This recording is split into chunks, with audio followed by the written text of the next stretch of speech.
नमस्कार दोस्तों, स्वागत करता हूँ आप सभी का अपने इस यूट्यूब चैनल थोड़ा सा ज्ञान में।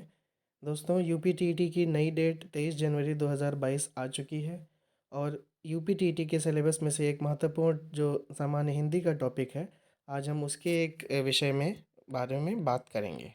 तो आज का हमारा टॉपिक है हिंदी के लिए जो महत्वपूर्ण है, जिससे एग्ज़ाम में क्वेश्चंस आपके आ सकते हैं, वो है विराम चिन्ह। हम देखेंगे कि विराम चिन्ह में किस तरह से हमको कौन-कौन से विराम चिन्ह देखने हैं और एग्ज़ाम में किस तरह से क्वेश्चन पूछे जाते हैं, ये भी मैं आपको बताऊँगा। देखिए, थोड़ा-सा ब्रीफ में जान लेते हैं कि विराम चिन्ह कहते किसको हैं। तो भाषा को सार्थकता प्रदान करने के लिए विराम चिन्ह का प्रयोग होता है। ये शॉर्ट नोट्स हैं। तो भाषा को सार्थकता प्रदान करने के लिए विराम चिन्ह का प्रयोग होता है। विराम का अर्थ होता है रुकना, ठहराव। जहाँ शब्दों को मतलब वाक्य को जहाँ में ठहराव कहीं पर दिया जाता है, तो वहाँ पर विराम चिन्ह का प्रयोग वाक्य की आवश्यकता के अनुसार किया जाता है। वे शब्द, ये परिभाषा है, वे शब्द जो बोलते और पढ़ते समय रुकने का संकेत देते हैं, विराम चिन्ह कहलाते हैं। आपने कई तरह के विराम चिन्ह देखे होंगे। विराम चिन्ह जैसे कि आप कॉमा लगाते हैं या पूर्ण विराम लगाते हैं, अल्प विराम हिंदी में कहते हैं कॉमा को। तो वो सब विराम चिन्ह होते हैं और वो वाक्य में आवश्यकता अनुसार जगह-जगह पर लगाए जाते हैं, जो आपकी भाषा को अच्छा बनाते हैं और वो पढ़ने में अच्छा लगता है, बोलने में आप उसका उसका अर्थ समझ सकते हैं। मान लीजिए कि अगर विराम चिन्ह ना हो और आप एक फ्लो में कोई बात बोलते चले जाएँ, तो उसको समझने में कठिनाई होगी। चलिए, पहले हम सबसे पहले देखेंगे कि विराम चिन्ह देखने में होते कैसे हैं, किस तरह के होते हैं विराम चिन्ह, एक-एक करके जानेंगे। मैंने ब्रैकेट में देखिए हिंदी नाम के आगे अंग्रेजी नाम भी लिख दिया है, ताकि जो बच्चे इंग्लिश मीडियम से हैं या जिनको हिंदी समझने में कठिनाई होती है, वो भी आसानी से देखकर जान सकें कि आखिर जो हिंदी में लिखा जा रहा है, उसको अंग्रेजी में क्या कहते हैं, ये भी आप जान सकते हैं। तो देखिए, सबसे पहले हम जिसकी बात करेंगे वो है पूर्ण विराम। तो पूर्ण विराम को इंग्लिश में फुल स्टॉप कहते हैं, बस इसमें लगने का तरीका और होता है। इंग्लिश में आप जानते हैं फुल स्टॉप को बिंदी की तरह लगा दिया जाता है सेंटेंस के लास्ट में, मगर जो हिंदी का पूर्ण विराम होता है, वो एक सीधी लकीर होती है। देखिए, मैंने इसके सामने चिन्ह भी बना रखा है। एक सीधी लकीर जो होती है, उसको हम पूर्ण विराम कहते हैं, इस तरह से। ठीक है? इसके बाद जो अर्धविराम होता है, दूसरा हम पढ़ेंगे अर्धविराम। अंग्रेजी में अर्धविराम को सेमीकोलन कहते हैं और ये एक ऊपर बिंदी और नीचे कॉमा। देखिए, मैं साथ में लगा के भी दिखा दे रहा हूँ और पहले से जो बना रखा है उसको भी आप देख सकते हैं।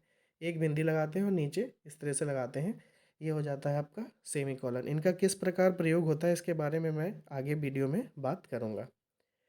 अभी आपको क्या करना है कि किसको क्या कहते हैं और वो किस तरह से उसका चिन्ह लगाया जाता है, ये मैं आपको दिखा रहा हूँ। अल्प विराम, उसके बाद हम आते हैं अल्प विराम, जिसको कॉमा कहते हैं इंग्लिश में, और वो इस तरह से लगाया जाता है। ठीक है? इसके बाद अपूर्ण विराम कहते हैं। अपूर्ण विराम को न्यून विराम भी कहते हैं और विवरण चिन्ह भी कहते हैं। अंग्रेजी में इसको कॉलन या कॉलन डैश कहते हैं और ये आपका, ये आप देख सकते हैं, कॉलन डैश इस तरीके से लगाया जाता है। इन दोनों तरीके से कॉलन डैश लगाया जाता है। इसके बाद प्रश्न प्रश्न विराम होता है इंट्रोगेशन केस में, जहाँ पर प्रश्नवाचक वाक्य होता है, वहाँ पर प्रश्न चिन्ह लगाया जाता है। अगला हम देखेंगे विस्मय विराम है। एक्सक्लेमेशन इंग्लिश में इसको कहते हैं, एक्सक्लेमेटरी मार्क कहते हैं। तो ये विस्मय बोधक चिन्ह, जहाँ पर विस्मय वाले वाक्य होते हैं, वहाँ पर इसका प्रयोग किया जाता है। इसके बाद आता है निर्देशक, जिसको इंग्लिश में डैश कहते हैं और ये सिंपल आप देख सकते हैं, डैश इस तरह से जो है लगाया जाता है, डैश। ठीक है? इसके बाद योजक आता है। योजक क्या करते हैं, योजक और संबंध चिन्ह, इनको इंग्लिश में हाइफ़न कहते हैं और ये इस तरह से आप देख सकते हैं कि हाइफ़न चिन्ह को इस तरह से लगाया जाता है। इसके बाद हम आगे बढ़ेंगे इसमें, और एक और आ गया अवतरण विराम कहते हैं। अवतरण विराम उद्धरण चिन्ह भी कहते हैं और इंग्लिश में इसको इन्वर्टेड कॉमास कहते हैं। ये कैसे लगता है, ये आपने कई बार पहले भी देख रखा होगा। यहाँ पर फिर से देख लीजिए कि अवतरण विराम को ये इन्वर्टेड कॉमा में किस तरह लगाया जाता है, ये आप इस फिगर में देख सकते हैं। अगला आता है लोप विराम। लोप विराम कैसा होता है, लोप विराम इस तरह से लिखा जाता है, जहाँ वाक्य का लोप होता है वहाँ लोप विराम का प्रयोग होता है। किस चिन्ह का कैसे प्रयोग होता है, ये आगे वीडियो में मैं बताऊंगा। इसके बाद लाघव विराम आता है। लाघव विराम को संक्षेप सूचक भी कहते हैं, इंग्लिश में साइन ऑफ एब्रीविएशन कहते हैं, जहाँ पर शॉर्ट फॉर्म में किसी चीज़ को लिखना होता है। तो वो इस तरह से आप ये देख सकते हैं, ये इस तरह से इसका प्रयोग किया जाता है। इसके बाद अगला आता है त्रुटि विराम। त्रुटि विराम या हंसबत भी कहते हैं। इसको हम इस तरह से लगाते हैं सेंटेंस में, किसी भी वाक्य हो अगर हिंदी का, तो इस तरह से उसका प्रयोग करते हैं जब वाक्य में कुछ छूट जाता है। उसके बाद कोष्ठक या ब्रैकेट्स, जिनको इंग्लिश में कहते हैं, उसका चिन्ह भी इस तरह से आप देख रहे हैं सामने बना हुआ है, इस तरह से इसका प्रयोग करते हैं। इसके बाद हम अब इन सब का विवरण पढ़ेंगे, ये डिटेल में समझने की कोशिश करेंगे कि किस विराम चिन्ह का प्रयोग कब किया जाता है। तो सबसे पहले हम बात करेंगे पूर्ण विराम की। पूर्ण विराम जिसको इंग्लिश में फुल स्टॉप कहते हैं, जो एक हिंदी में एक सीधी लकीर खींची जाती है सेंटेंस के लास्ट में, उसको पूर्ण विराम कहते हैं। तो आप इसमें मैंने शॉर्ट में डेफिनेशन बनाई है, आसान भाषा में समझने योग्य। तो प्रत्येक पूर्ण वाक्य के अंत में पूर्ण विराम का प्रयोग होता है। जैसे कि उदाहरणार्थ में आप देख रहे हैं कि राम पढ़ रहा है और पूर्ण विराम, यानी सेंटेंस हमारा ख़त्म हो गया है, हिंदी का वाक्य हमारा पूरा हो गया है, तो हम पूर्ण विराम का प्रयोग कर रहे हैं। इसके बाद दूसरा हम देखेंगे अर्ध विराम, जिसको हिंदी में सेमी कोलन कहते हैं। इसका सिंबल भी मैंने सामने दोबारा बना दिया है। इसके बारे में देखते हैं। एक वाक्य में कई स्वतंत्र वाक्य होने पर इसका प्रयोग होता है, और अल्प विराम जो है वो अल्प विराम से अधिक रुकना पड़ता है। ये इसकी पहचान है कि जो अर्ध विराम होता है उसमें अल्प विराम से अधिक रुकना पड़ता है। अल्प विराम क्या होता है उसकी डेफिनेशन हम नेक्स्ट में देखेंगे। तो इसमें एक उदाहरण मैंने सेंटेंस एक हिंदी का वाक्य लिखा है, इसको आप देख सकते हैं। जो सूर्य उदय हो गया, चिड़िया चहकने लगी। तो यहाँ पर आप देखेंगे थोड़ा सा वाक्य में ठहराव आया है, इसलिए यहाँ पर अर्ध विराम का प्रयोग किया गया है।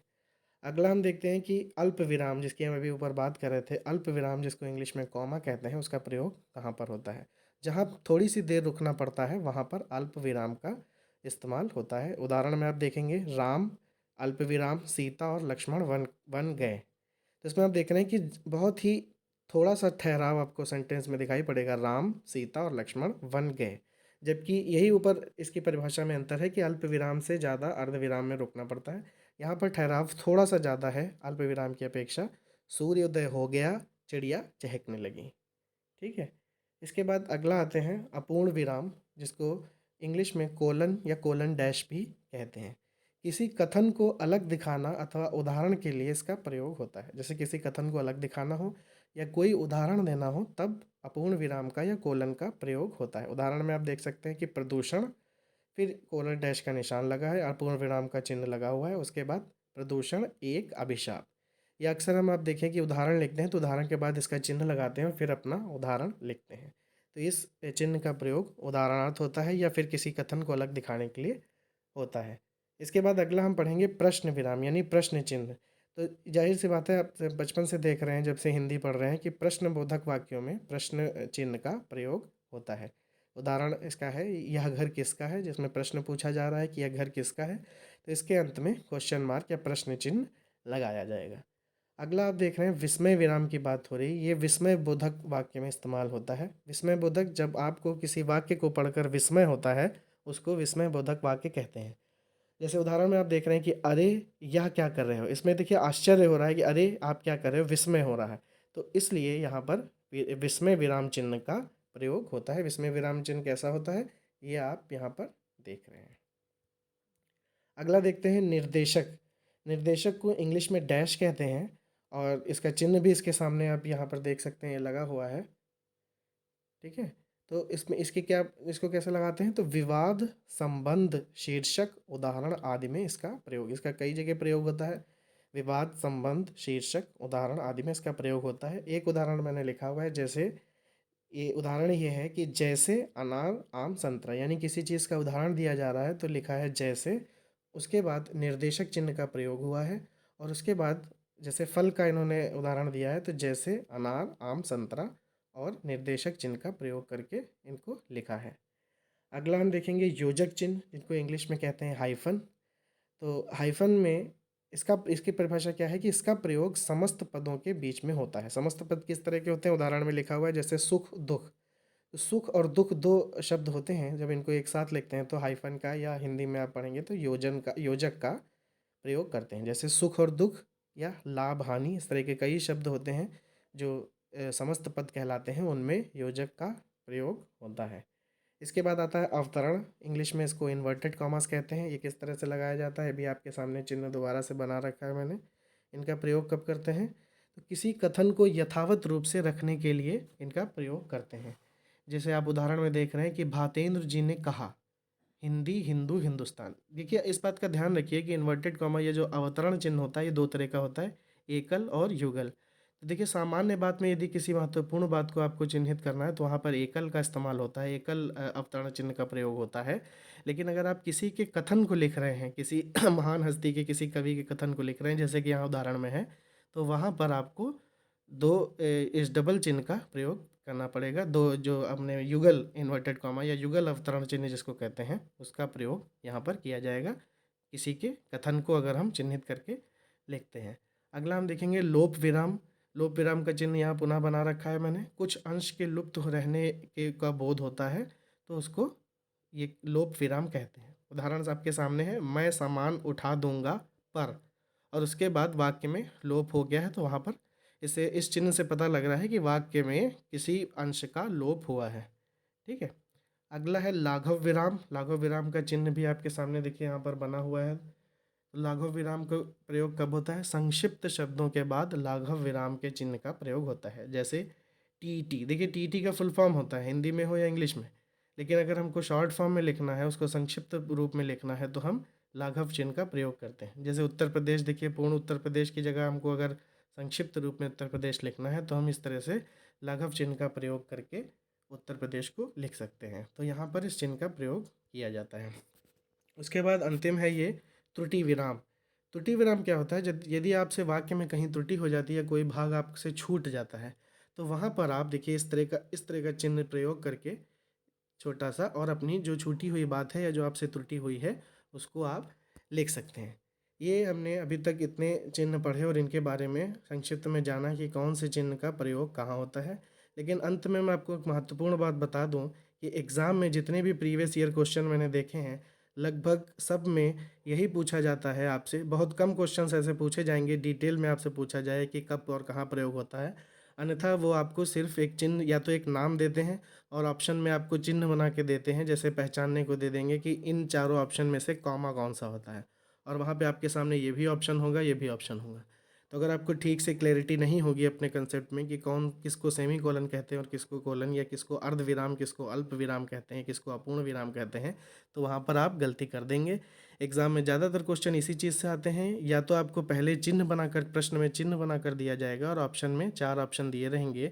मान लीजिए कि आपके सामने एक इस तरह का चिन्ह बना दिया, इस तरह का चिन्ह बना के पूछा कि यह क्या है, और ऑप्शन में आपको दे दिया या अर्ध विराम है, या अल्प विराम है, या अपूर्ण विराम है, या अन्य कोई ऑप्शन आपको दिया है उसमें, तो आप इसको, अगर आपको सही से पता होगा कि कौन सा चिन्ह किस प्रकार से लगता है, तो आप उत्तर लगा देंगे कि यह चिन्ह आपको अल्प विराम का चिन्ह है।